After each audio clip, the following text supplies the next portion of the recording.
Hi, my name's Jack Spiegelman. I'm a writer. I also teach a writing class, high school honors class in Los Angeles. And I have some good students, very talented. And in the class we use a text, a short book about writing called The 10 Commandments of Writing and 7 Sub-Commandments. Here it is. This is a book. I'm selling it on the website, of course. That's why I'm doing this video.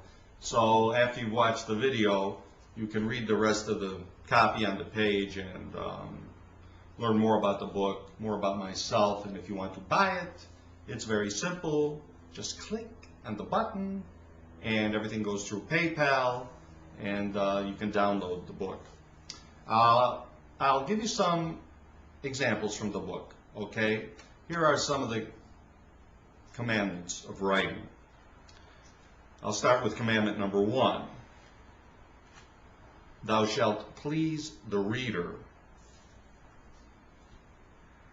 Commandment number 3. Thou shalt edit ruthlessly. Commandment number 6. Thou shalt use the language of ordinary conversation. Now, Mark Twain was interested in the craft of writing and had some interesting things to say about it. And one of the things he did say was, never use a word you can't spell. I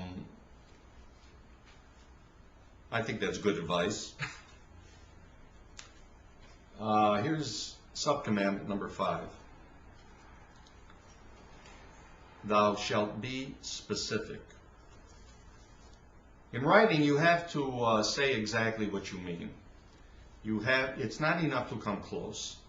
You have to say it exactly. For example, if you say Joe is an idiot, that's not enough. The reader wants to know, why is he an idiot? You have to be more specific. For example, if I said Joe is an idiot, then I would say, he's an idiot. The reason he's an idiot is because his father was an idiot, and the apple doesn't fall too far from the tree. In Joe's case, it didn't roll one time. So that's what I mean by being specific, being more concrete, and also it's not a bad idea to be visual, you know. Writing should be visual. Why is Shakespeare great? He's great because he's visual. He makes you see it.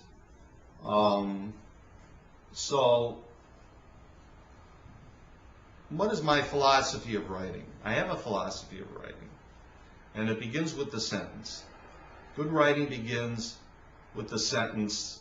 The sentence is the basic unit, and there are good sentences and bad sentences.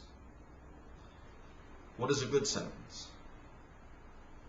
A good sentence is a sentence that has energy. It's strong, it's tight, gets to the point, okay? Remember commandment number 1, thou shalt please the reader. You know, another way of saying that is the reader is a busy dude. There are a lot of things he could be doing besides reading what you are writing. So it behooves you to pay attention to the sentence, what is a good one, and how to avoid the bad ones, you know. Think of the sentence as an engine of a car. Are there any unnecessary parts in the engine of a car? Are there any unnecessary lines in a drawing, you know, that an architect is doing of a building? No. And the sentence is the same thing. There shouldn't be any unnecessary words in the sentence. Any word that shouldn't be there is harmful to the sentence. It applies drag to the sentence. It stalls the sentence, you know. It keeps the action from moving forward. And these are very important things. Go back to commandment number 3. thou shalt edit ruthlessly. George Orwell said an interesting thing. George Orwell was famous for his novels, 1984 and Animal Farm, but he also wrote, he was a great essayist, and he wrote several essays on writing, the craft of writing, and he said an interesting thing, wonderful thing. He said, you can write a book in a month, but a decent sentence is the work of a lifetime. There's a lot of wisdom in that statement. Now, as a writer, this is a good book for you to have. There's another book that I haven't written, but it's a wonderful book. It's called The Elements of Style. Maybe you've heard of it. Also, like my book, it's a short book. And that's the point. In writing, shorter is always better. Okay? I want to read a quote, a short excerpt from the introduction to this book, because I think it's very important.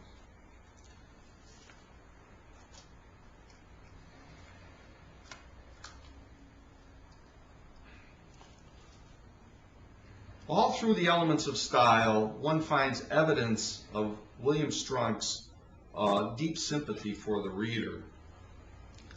Will felt that the reader was in trouble most of the time, floundering in a swamp, and that it was the duty of anyone attempting to write English to drain this swamp quickly and get the reader up on dry ground, or at least to throw him a rope. That's very good. Now, I'm finished with this video. I hope you'll read the rest, read the copy on the page, and possibly you'll be interested enough to buy the book. I'll leave you with one other thought. All writers would agree on this. All professional writers would agree on this, that you look at it, you must view writing as a job. That is the only way. You have to show up for work every day. And if you can do that, you will be amazed. Thank you.